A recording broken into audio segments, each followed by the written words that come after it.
The Raven.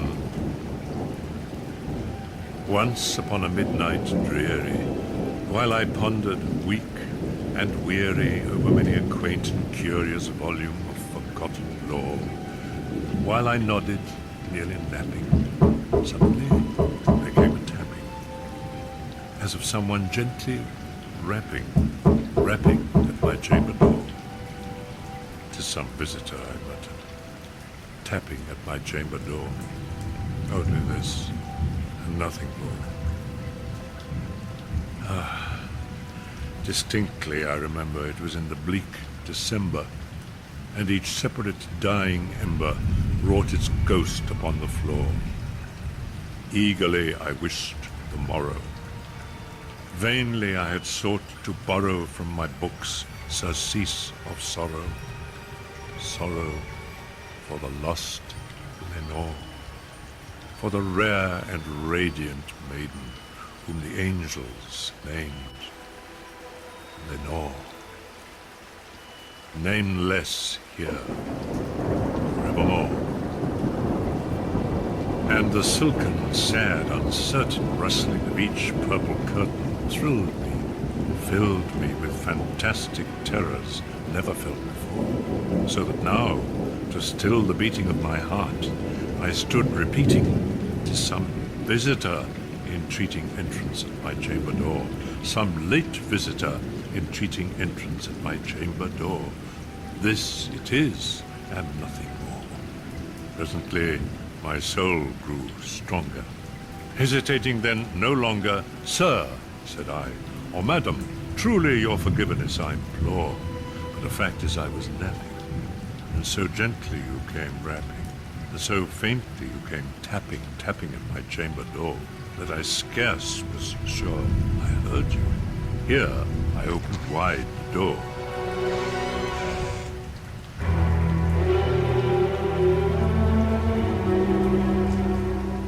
Darkness there, and nothing more. Deep into that darkness peering, long I stood there wondering, fearing, doubting, dreaming dreams no mortal ever dared to dream before. But the silence was unbroken, and the darkness gave no token, and the only word there spoken was the whispered word, "Lenore." This I whispered, and an echo murmured back the word, "Lenore." Merely this, and nothing more. Back into the chamber turning, all my soul within me burning, soon again I heard a tapping, somewhat louder than before. "Surely," said I, "surely that is something at my window lattice. Let me see, then, what thereat is, and this mystery explore. Let my heart be still a moment, and this mystery explore. 'Tis the wind, and nothing more. Open here, I flung the shutter, when, with many a flirt and flutter, in there stepped a stately raven of the saintly days of yore. Not the least obeisance made he, not a minute stopped or stayed he, but with mien, lord, lady, perched above my chamber door, perched upon a bust of Pallas, just above my chamber door, perched and sat, and nothing more. Then this ebony bird beguiling my sad fancy into smiling, by the grave and stern decorum of the countenance it wore. "Though thy crest be shorn and shaven, thou," I said, "art sure no craven, ghastly, grim, and ancient raven, wandering from the nightly shore. Tell me what thy lordly name is on the night's Plutonian shore." Quoth the Raven, "Nevermore."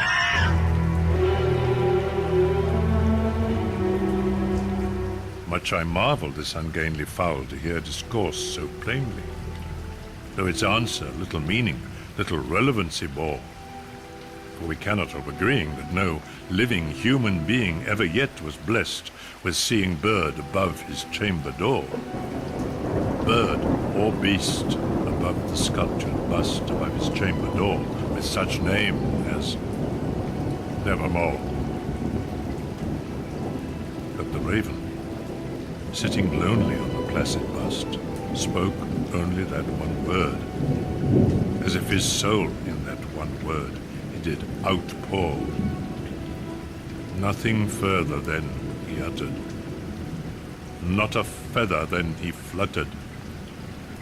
Still I scarcely more than muttered. Other friends have flown before. On the morrow will he leave me, as my hopes have flown before? Then the bird said, Nevermore.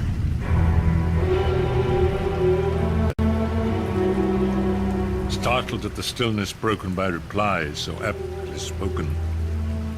Doubtless, said I, what it utters is its only stock and store, caught from some unhappy master, whom unmerciful disaster followed fast, and followed faster, until his songs one burden bore, till the dirges of his hope that melancholy burden bore of never, nevermore. The raven, still beguiling all my sad soul into smiling, straight I wheeled a cushioned seat in front of bird and bust and door. Then upon the velvet sinking, I betook myself to linking fancy unto fancy, thinking what this ominous bird of yore, what this grim, ungainly, gaunt, and ominous bird of yore meant in croaking Nevermore.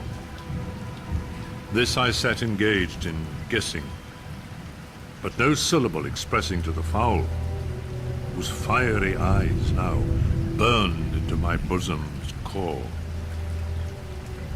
This and more I sat divining, with my head at ease reclining on the cushion's velvet violet lining that the lamplight gloated o'er.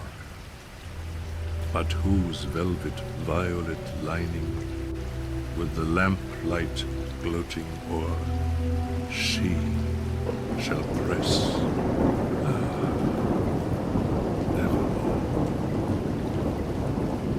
Then methought the air grew denser, perfumed from an unseen censer swung by seraphim, whose footfalls tinkled on the tufted floor. Wretch, I cried, thy God hath lent thee.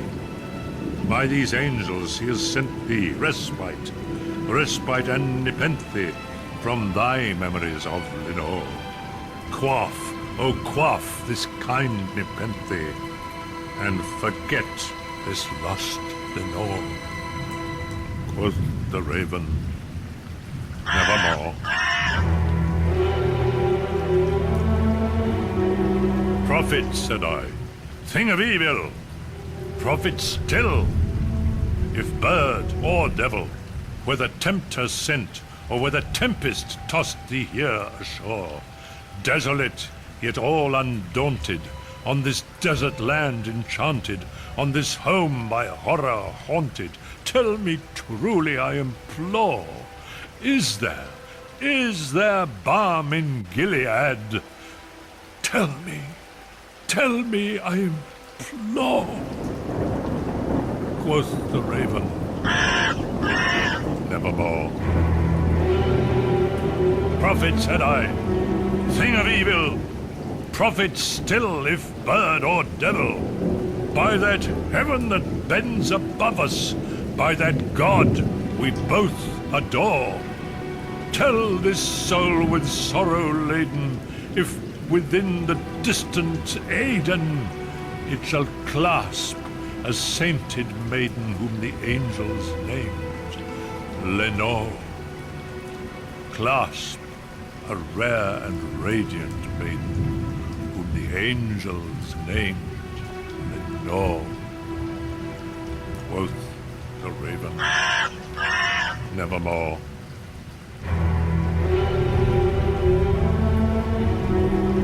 Be that word our sign of parting, bird or fiend. I shrieked, upstarting, get thee back into the tempest and the night's Plutonian shore. Leave no black plume as a token of that lie thy soul hath spoken. Leave my loneliness unbroken, quit the bust above my door. Take thy beak from out my heart, and take thy form from off my door. Quoth the Raven, nevermore.